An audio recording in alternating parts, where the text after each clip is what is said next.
গাজর কাটার মতো তাদের মুন্ডকে কেটে দিয়ে তাদেরকে ওসলে জাহান্নাম করে দিল। জোরে বলুন সুবহানাল্লাহ। সুবহানাল্লাহ। বেটাকে যদি মারে তো বাপ দেখবে সহ্য করতে পারবে? কখনোই না। বেটাকে যদি মারে তো বাপ কখনোই সহ্য করতে পারবে না। তুই আমার বেটাকে মারলি, তোর এত বড় সাহস। যদি দাদা থাকে তো চলে আসবে, তুই আমার পোতাকে মারবি, তোর এত বড় সাহস, তোর এত বড় স্পর্ধা, তুই আমার পোতাকে মারবি, তুই আমার বেটাকে মারবি, তোকে ছাড়বো না। আল্লাহ আল্লাহ। ওই পেহেলবান কিন্তু দেখছে বাবা এক করতে করতে আমার 4টা বেটাকে কিন্তু শেষ করে দিল। ওই একেবারে রেগে একেবারে চোখ মুখ লাল হয়ে গিয়েছে, তলোয়ার বের করেছে, ঘোড়ার উপরে চেপে একেবারে ফানফানিয়ে চলে আসছে বাবা ইমামে কাসিমের কাছে। আল্লাহ আল্লাহ। ইমামে কাসিমও বলছে, আয় তুই কত বড় যোদ্ধার বেটা, যোদ্ধা আছে, আমি হচ্ছে মাওলা আলীর পোতা। জোরে বলুন সুবহানাল্লাহ। আমি মাওলা আলীর পোতা, তুই কত বড় যোদ্ধা। বাবারা, মা বোনেরা, ওগো আমার সোনা মানিকেরা, ওই যেন বাবা মুলকে শামের নামি দামি যোদ্ধা 4 বেটাকে যেন বাবা ইমামে কাসিম যেন আপনার কাতল করে দিল, বাবা যেন নিস্তনাবুদ করে জাহান্নামে পাঠিয়ে দিল। আল্লাহু আকবার কাবীরা। পাপ হওয়ার পরে বাবা সহ্য করতে পারলো না, রেগে একেবারে লাল হয়ে গিয়েছে। উলঙ্গ তলোয়ার খানা নিয়েছে, উলঙ্গ তলোয়ার নিয়ে যেন বাবা ইমামে কাসিমের দরবারে আসলো। আসার পরে বলে, তোর এত বড় স্পর্ধা, তুই একজন পেহেলবানের বেটাকে তুই কাতাল করেছিস, তুই জানিস তুই আমি কে? বলে, আমি তোর ব্যাপারে ভালো করে জানি, তোর বাপের নামও জানি, তোর দাদার নামও জানি, তোর দাদার নামও জানি, তোর 14 গোষ্ঠীর নাম আমি কাসিম জানি। সুবহানাল্লাহ। সুবহানাল্লাহ। বলে, আজকে তোকে ছাড়বো না, তুই এত বড় আমার 4 বেটাকে তুই কাতাল করেছিস, তোরা যদি মুখ যদি টিপা যায় তাহলে দুধ বেরিয়ে যাবে, আর তুই আমার সঙ্গে লড়াই করবি। বলে, আয় কে কত বড় যোদ্ধা। বাবারা, মা বোনেরা, বাবা যোদ্ধা যত বড়ই হোক না কেন, বুদ্ধি যদি না থাকে তার মতো ভাবদার কেউ আছে? বাবা রে, শরীর দিয়ে কাজ হয় না, ব্রেন দিয়ে বুদ্ধি দিয়ে কাজ হয়। কথায় আছে বাবা, বুদ্ধি থাকলে পানিতে যেন বাবা জাহাজ চলে। আল্লাহু আকবার কাবীরা। বন্ধুরা, মা বোনেরা, ওগো আমার সোনা মানিকেরা, ইমামে কাসিম যেন বাবা একটা তলোয়ার বের করলো, চকচকে তলোয়ার, চকচকে তলোয়ার বের করলো। যখন তলোয়ার খানা বের করা, ওই আপনার নামি দামি পেহেলবান বলতে লাগলো, তুই এটা তলোয়ার কোথায় পেলি? তো ইমামে কাসিম বলতে লাগলো, তোর প্রথম বেটা যখন কাতাল হয়েছে, তোর প্রথম বেটা আমাকে দিয়েছে আর বলেছে আমার বাপ আসলে এই ছুরা দিয়ে এই তলোয়ার দিয়ে আমার বাপকেও কাতাল করে দিবি। সুবহানাল্লাহ। সুবহানাল্লাহ। বাবারা, মা বোনেরা, আমার সোনা মানিকেরা, জানো বাবা ওই আপনার পেহেলবান জেনের আগেবারে চোখ মুখ লাল হয়ে গেল, তোর এত বড় স্পর্ধা, তুই আমাকে মারবি। আল্লাহু আকবার, আল্লাহু আকবার। হযরত ইমামে কাসিম বলতে লাগলো, ওগো পেহেলবান, আমি তো জানতাম তোমার বুদ্ধি অনেক, কিন্তু তোমার মতো মোটা বুদ্ধার কেউ নাই। বলে, কেমন করে? বলে, আগে তুমি যে ঘোড়ার উপরে চেপে আছো, ওই ঘোড়ার লাগামটা তো ঠিক করে ধরে না। বাবারা,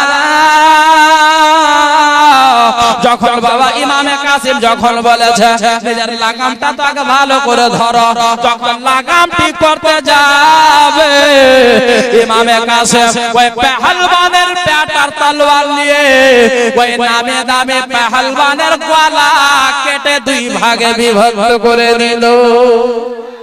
সুবহানাল্লাহ। 2 ভাগে বিভক্ত করে দিল, তাকে জাহান্নামে পাঠিয়ে দিল।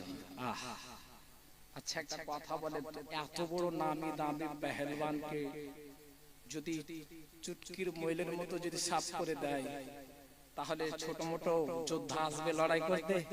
আসবে না, ভয়তে আসবে না। যে বাপ রে বাপ, যার ভয়তে হাজার হাজার সৈন্য, হাজার হাজার মানুষ ভয়তে কাঁপে, আজকে তাকে চুটকির ময়লের মতো শেষ করে দিল। না, আমরা আর যাব না। বাবারা, মা বোনেরা, ওগো আমার সোনা মানিকেরা, বলে যায় রাতের বেলা মা ইমাম হোসেন রাদিয়াল্লাহু তাআলা আনহু যেন বাবা আপনার যেন দেখতে আছে যে আমার ভাতিজা ইমামে কাসিম যেন নামি দামি পেহেলবানকে যেন বাবা আপনার যেন কাতাল করে দিল। এইদিকে যেন বাবা ওবাইদুল্লাহ ইবনে জিয়াদ দেখতে পেল যে নামি দামি পেহেলবানকে তার কিছু আপনার করতে পারলো না। বাবা একে বলছে তুই যা, বলে না হুজুর আমি যাব না, আমার বেটাকে ইয়াতিম করব না, আমার বেটাকে মাওড়া করব না, আমার বিবিকে বিধবা করব না, আমি যাব না। বাবা বলছে তুই জানা রে, বলে না হুজুর আমি যাব না, আমার মাসের বেতন দিয়েন না তবুও ভালো, আমি যাব না। কে করতে করতে সবাই যেন বাবা আপনার রাজি হয় না। যখন রাজি হয় না ওবাইদুল্লাহ ইবনে জিয়াদ চিন্তায় পড়ে গেল যে এখন ইমামে কাসিমকে কেমন করে মারা যায়। যত সৈন্যরা ছিল সব সৈন্যদেরকে বলল আর কাউকে 10 জন 5 জন করে যেতে হবে না, 1000 করে যেতে হবে না, যত সৈন্য আছে ইমামে কাসিমকে ঘিরে নাও। ইমাম কাসিমকে ঘিরে নেওয়া হলো। ইমাম কাসিমকে ঘিরে নেওয়ার পরে বাবা ইমামে কাসিমের উপরে বল্লম চালাতে লাগলো। আল্লাহু আকবার কবীরা। হযরত ইমামে কাসিম রাদিয়াল্লাহু তাআলা আনহুর যেন বাবা অন্তিম সময় চলে এসেছে।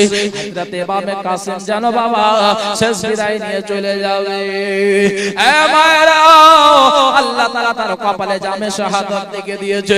আল্লাহ তাআলা তার কপালে জামে শাহাদাত লিখে দিয়েছে। তাকে যেন বাবা দুনিয়া ছেড়ে চলে যেতে হবে।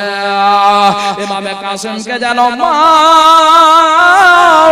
ইমাম হাসানের বড় ছেলে হযরতে ইমামে কাসিম 22 বছরের ছেলে বাবারে সমস্ত যেন যত আপনার ওবাইদুল্লাহ ইবনে জিয়াদের সৈন্যরা ঘিরে যেন বাবা বল্লম চালাতে লেগেছে।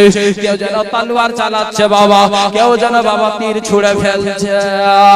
বাবারে মা বলেরা এই করতে করতে যেন বাবা কিতাবের মধ্যে লেখা আছে মা ইমামে কাসিমকে একটা তীর নয়, দুইটা তীর নয় রে মা ইমামে কাসিমকে 27 খানাতে ইমামে কাসিমের সিনাতে লেগেছিল। ইমামে কাসিমের মা সিনাতে 27 খানা তীর লেগেছিল। ইমামে কাসিম যেন আর সহ্য করতে পারে না। 27 খানা তীর যখন লেগেছে আম্মা ইমামে কাসিম যেন জমিনে কারবালার জমিনে আপনার যেন ঘোড়ার পিঠ থেকে উল্টে পড়ে গেল। আল্লাহু আকবার কবীরা। ইমামে কাসিম যেন নিজের চাচা ইমাম হোসেনের দিকে যেন মুখ ঘুরিয়ে তাকা আপনার যেন তাকাচ্ছে যে চাচা হুসাইন আর আমি পারলাম না, আর আমি আগে বাড়তে পারলাম না। নিজের চাচা হুসাইনকে দেখতে দেখতে মা আমার ইমাম হাসানের বড় ছেলে ইমামে কাসিম শেষবারের মতো তিনিও জামে শাহাদাত পান করলেন। ইন্না লিল্লাহি ওয়া ইন্না ইলাইহি রাজিউন। মা বোনেরা, বাবাজি ও ভাইরা, বলতেছিলাম বাবা এক এক করতে করতে করতে করতে বাবা এই করতে করতে অনেকে কিন্তু বাবা শহীদ হয়ে গেল। আহারে বেরাদার, ইমাম হুসাইন রাদিয়াল্লাহু তাআলা আনহু দেখতে পাচ্ছে বাবা ভাতিজা চলে গেল, সঙ্গীরা চলে গেল, একের পরে এক চলে যাচ্ছে বাবা। আর এই দিকে যেন বাবা খেমার মধ্যে যেন পানিও নাই বাবা রে, এক ফোঁটা যেন পানি নাই যে বাবা পানি পান করবে। এই দিকে যেন বাবা ইমাম হোসেন ছোট বেটা হযরত আলী আসগর রাদিয়াল্লাহু তাআলা আনহু যার বয়স বাবা 6 মাস বাবা রে, যার বয়স হচ্ছে মাত্র 6 মাস বাবা পানি পান না করতে পাওয়ার জন্য, পানি পান না করার জন্য তার মায়ের বাবা বুকের যেন দুধ স্তনের দুধ যেন শুকিয়ে গিয়েছে। বাবারা বাবলেরা হযরত আলী আসগরকে যেন বাবা জিহ্বা চোষায়, জিহ্বার রস যেন শুকিয়ে গিয়েছে। পানি পান না করলে কেমন করে শরীরে বাবা পানি থাকবে বাবারে। হযরত যায়েনব বলে নাই, হযরত যায়েনব যেন বাবা নিজের জিহ্বা কানা নিজের ভাতিজার মুখে দেয় বাবারে, তার সত্ত্বেও কিন্তু কোনো কিছু নাই, জিহ্বা কানা সাবার শুকিয়ে গিয়েছে। মা বোনেরা ও আমার সোনা বালিকারা, হযরতে যায়েনব নিজের ভাতিজা আলী আসগরকে যেন কাছে নিয়ে আসলো, বলে ভাইয়া গো এই দেখেন ভাইয়া, আজকে আপনার ছোট বেটা আমার ছোট ভাতিজা হযরতে আলী আসগর পানির জন্য ভাইয়া মনে হয় নিজের জানখানা দিয়ে দেবে। ছোট বাচ্চা আমরা পানি না পেলেও থেকে যাব, কিন্তু আমার ভাতিজা পানি না পেলে দুনিয়া ছেড়ে দেবে।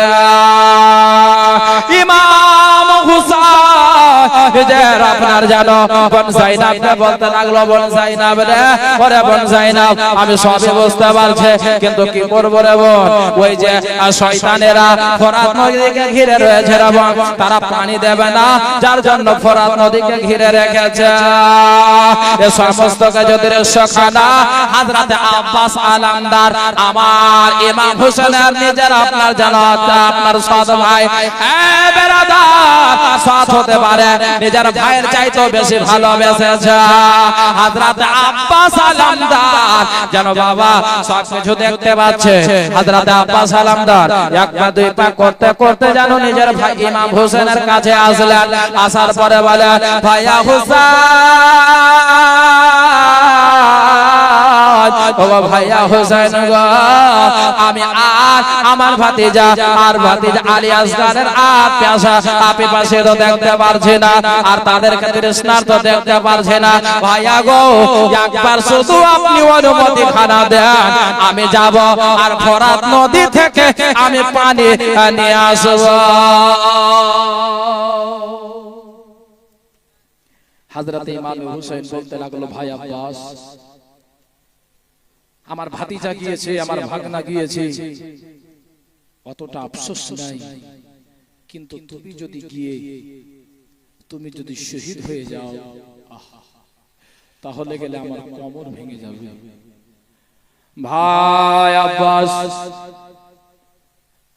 তোমায় আমি অনুমতি দিতে পারবো না ভাই, তুমি যদি আমার কাছ থেকে হারিয়ে যাও তাহলে গেলে আমার কোমর ভেঙে যাবে আর আমার দুনিয়াতে কেউ থাকবে না। ভাই আব্বাস তুমি আছো, আমার বল আছে, শক্তি আছে ভাইয়া গো।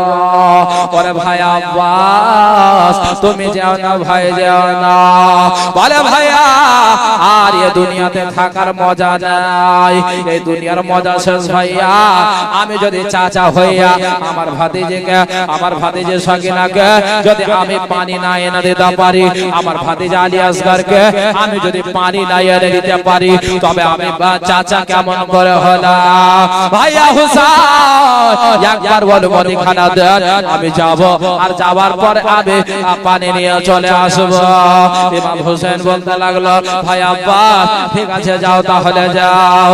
আব্বাস যেন নিজের ভাই ইমাম হোসেনকে বাবা যেন সালাম করলো, হাতে চুম্বন দিল, হাতে চুম্বন দিয়া বেরিয়ে পড়লো বাবা ওই উবাইদুল্লাহ ইবনে জিয়াদের সন্তানদের কাছে।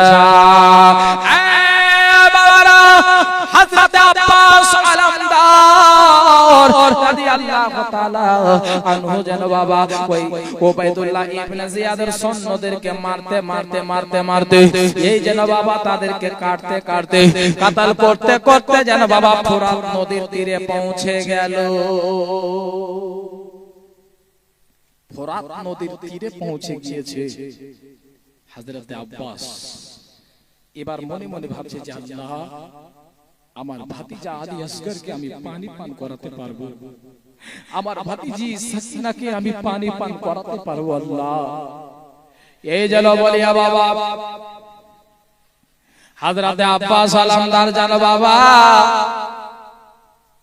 ওই চামের থলিতে যেন পানি খানা ভরলো, চামের থলিতে যেন পানি খানা ভরে হযরতে আব্বাস আলমদার এবার যেন বাবা নিজে যখন পানি পান করতে যাবে, বাবারে তলোয়ারের আঘাত লেগেছে, বল্লমের আঘাত লেগেছে। যখন বাবা পানি উঠিয়ে পানি পান করতে যাবে, পানির সঙ্গে সঙ্গে বাবা রক্ত পড়ে লাল হয়ে গেল। আবার ছুঁড়ে ফেলে দিল। আবার যেন ফোরাত নদী থেকে পানি চললো করে উঠিয়েছে বাবা। আবার যেন চেহারা থেকে রক্ত পড়ে লাল হয়ে গেল। আবার ফেললো, আবার যেন উঠিয়েছে বাবা। আবার রক্তে যেন লাল হয়ে গেল। হযরত আব্বাস সালামদার রাদিয়াল্লাহু তাআলা আনহু বলে, আল্লাহ ও রব্বুল আলামিন, আর আমার ভাগ্যে পানি নাই, আমি বুঝে গিয়েছি আল্লাহ গো, আর আমার ভাগ্যে পানি নাই, আমি বুঝে গেছি আল্লাহ, আর আমি পানি খাবো না যতক্ষণ পর্যন্ত আমার ভাতিজা ভাতিজিকে আমি পানি না দিতে পেরেছি, আমি ততক্ষণ পর্যন্ত এক ফোঁটা পানিও খাবো না। বাবারা, হযরত আব্বাস সালামদার নিজের ঘোড়াকে ডাক দিল, ঘোড়া রে তুই পানি খেয়ে দে, তুই পানি পান করে নে রে। বাবা ঘোড়াও ছিল বাবা বাফাদার ঘোড়া, ঘোড়াও যেন বলে আব্বাস, ও আব্বাস সালামদার, আমি পানি পান করব না যতক্ষণ পর্যন্ত ইমাম হাসান হোসেন, ইমাম হোসেনের বেটা বেটিকে না পানি দিতে পেরেছে, ততক্ষণ পর্যন্ত আমি ঘোড়াও পানি পান করব না। ঘোড়াও যেন পানি পান করলো না। দেখেন বাবা, জানোয়ার হয়ে যেন ইমাম হাসান হুসাইনকে চিনতে পারছে, কিন্তু মানুষ হয়ে চিনতে পারে না। ওই উবাইদুল্লাহ ইবনে জিয়াদ উমর ইবনে সাদ কিছু টাকার স্বার্থে যেন বাবা আমার নানা আমার নবী মুস্তাফা সাল্লাল্লাহু তাআলা আলাইহি ওয়াসাল্লামের নওয়াজা ইমাম হুসাইনকে যেন বাবা তারা জানে ইমাম হুসেনের মাকাম কতটুকু, তার সত্ত্বেও কিছু টাকার জন্য তারা কিন্তু বিক্রি হয়ে গিয়েছে। তারা ভালো করে জানে ইমাম হুসেনের মাকাম কতটুকু, আমার নবীর মুখ দ্বারাই তারা শুনেছে বাবা। এই বেরাদার বন্ধুরা, মা বোনেরা, চলে যাই রাতের বেলা হযরতে আব্বাস আলামদার যেন বাবা ওই আপনার চামের থলিখানা নিয়ে যেন বাবা কিমার দিকে যেন ঘোড়ার লাগাম খানাকে উড়িয়েছে। পরে ঘোড়ার এবার চল ইমাম হুসেনের দরবারে চল, এবার চল, এবার কিমার দিকে চল। বাবারা ও গো আমার মা বোনেরা, ওই দিকে উবাইদুল্লাহ ইবনে জিয়াদ দেখতে পাচ্ছে বাবা, যদি হযরতে আব্বাস যদি ওই পানি যদি ইমাম হোসেনের খিমাতে নিয়ে চলে যায়, তাহলে তোরা কেউ বেঁচে থাকবে না, তোদেরকে সবকে নিস্তনাবুদ করে দেবে। যারে যা তাড়াতাড়ি করে যা, আব্বাসকে থামা, আব্বাস যেন কোনো মতে যেন পানি যেন নিয়ে না যেতে পারে। বাবারা, মা বোনেরা, ও গো আমার সোনা বালিকেরা, আব্বাস আলামদার রাদিয়াল্লাহু তাআলা আনহুকে যেন বাবা সৈন্যরা যেন ঘিরে ফেলল। উবাইদুল্লাহ ইবনে জিয়াদের সৈন্যরা যেন ঘিরে ফেলার পরে বাবা কেউ যেন আপনার লাগাম, আপনার যেন বাবা কেউ বল্লম নিয়ে মারে, কেউ যেন বাবা তলোয়ার খানা নিয়ে মারে। তার সত্ত্বেও ইমাম হুসেনের ভাই হযরত আব্বাস আলামদার রাদিয়াল্লাহু তাআলা আনহু একের পর এক যেন বাবা গাজর মূলার মতো কেটে কেটে আগে বেড়ে চলে যাচ্ছে। বেরাদার ও আমার মা বোনেরা, বাবাজি ও ভাইরা, হযরত আব্বাস আলামদারকে মা এমন করে যেন মা আপনার তীর একটা আপনার কলেজাতে ছুড়ে ফেলেছে। মা হযরত আব্বাস আলামদার আর নিজেকে স্থির রাখতে পারে না। একজন যেন বাবা ও ইয়াজিদের সৈন্যদের মধ্যে একজন এসে যেন বাবা হযরত আব্বাস যে হাতে আপনার পানি নিয়েছিল ওই হাতের গোড়াতে মেরেছে বাবা। হযরতে আব্বাস আলামদারের ওই হাতখানা জমিনে পড়ে গেল। আল্লাহু আকবার কবীরা। তারপরে কিন্তু বাবা পানি ছাড়ে না, বাম হাতে ধরেছে বাবা, আবার বাম হাতে মেরেছে, এমন ভাবে তলোয়ার মেরেছে বাবা রে, বাম হাতখানা যেন জমিনে আপনার কেটে পড়ে গেল। তারপর পরে মানে না। হযরত আব্বাস সালামদার ওই আপনার পানির থলিটাকে মা আপনার যেন দাঁতে আপনার ধরেছে, দাঁতে আপনার জোরে করে যেন বাবা ধরে আছে, যেন আমার ভাতিজা আলী আসগারকে যেন পানি পান করাতে পারে, আমার ভাতিজা সাকিনাকে যেন পানি পান করাতে পারে। এই বলিয়া যেন মা আপনার যেন আগে বাড়তে রয়েছে। আল্লাহু আকবার কবিরা। ওই শয়তানদের মধ্যে একজন শয়তান এমন করে মা এমন করে একটা তীর যেন মারল মা।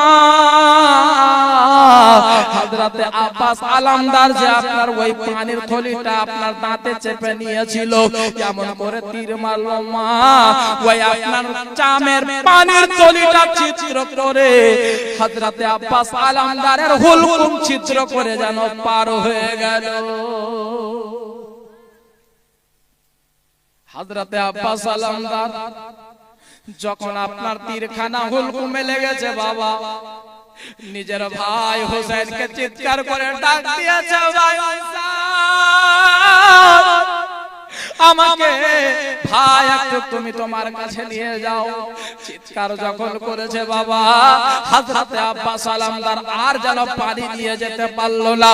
ইমাম হুসাইন রাদিয়াল্লাহু তাআলা আনহু যেন বাবা আগে বেড়ে আপনার নিজের ভাই আব্বাস আলমদারকে যেন বাবা খিমার দিকে টেনে নিয়ে গেল। আল্লাহু আকবার কবিরা। ইমাম হুসাইন বলছে, ভাই আব্বাস তোমাকে তো বলেছিলাম ভাই তুমি আমার কাছ থেকে যেও না, তার সত্ত্বেও তুমি জিদ ধরেছিলা, আজকে তুমি আমাকে একা করে চলে যাচ্ছ। ভাই আব্বাস, ভাই আব্বাস আজকে তুমি আমাকে একা করে চলে যাচ্ছ, আমার কমর তো ভেঙে যাবে। ভাই আব্বাস আমি তোমাকে তো বারণ করেছিলাম। ভাই আব্বাস বলে, ভাইয়া যা হয়েছে হয়েছে, কিন্তু আমার ভাতিজা আলী আসগারকে পানি এনে দিতে পারলাম না, আমার ভাতিজা সাকিনাকে পানি এনে দিতে পারলাম না, আমি গুনাহগার হয়ে থেকে গেলাম, আমি চাচার দায়িত্ব পালন করতে পারলাম না। কে বলতে বলতে যেন বাবা হযরত আব্বাস আলমদার ইমামে হোসেন পাক রাদিয়াল্লাহু তাআলা আনহুর চেহারার দিকে তাকিয়ে আছে মা, আর যেন এইভাবে তাকিয়ে থাকতে থাকতে হযরত আব্বাস ইস্তিসফা করলে আর তিনিও জামে শাহাদাত পান করে নিলেন। ইন্না লিল্লাহি ওয়া ইন্না ইলাইহি রাজিউন। হযরত আব্বাস আলমদার কিন্তু শহীদ হয়ে গেল বাবা। নিজের আত্মীয় স্বজনদের মধ্যে সবথেকে নিকটবর্তী হযরত আব্বাস, উনি কিন্তু শহীদ হয়ে গেল। এক এক করতে করতে করতে করতে বাবা ৭০ জন এই দ্বীনে ইসলামের জন্য ইসলামের খাতিরে শহীদ হয়ে গেল কারবালার ময়দানে। আর মাত্র 2 জন, একজন হযরত ইমাম আলী আসগার আর সর্বশেষ হযরতে সাইয়্যিদুশ শুহাদা ইমামে হোসেন পাক রাদিয়াল্লাহু তাআলা আনহু, তিনিও শহীদ হবে বাবা। আল্লাহু আকবার কবিরা। শহীদ হওয়ার পরেও এই উবাইদুল্লাহ ইবনে জিয়াদ পাপী, আল্লাহু আকবার, ইমাম হোসেনের বাড়ির মেয়েদেরকে, মা ফাতেমার বাগানের ফুলদেরকে নির্মম ভাবে অত্যাচার করেছিল। ইনশাআল্লাহ একবার দুরূদ শরীফ পাঠ করি। আল্লাহুম্মা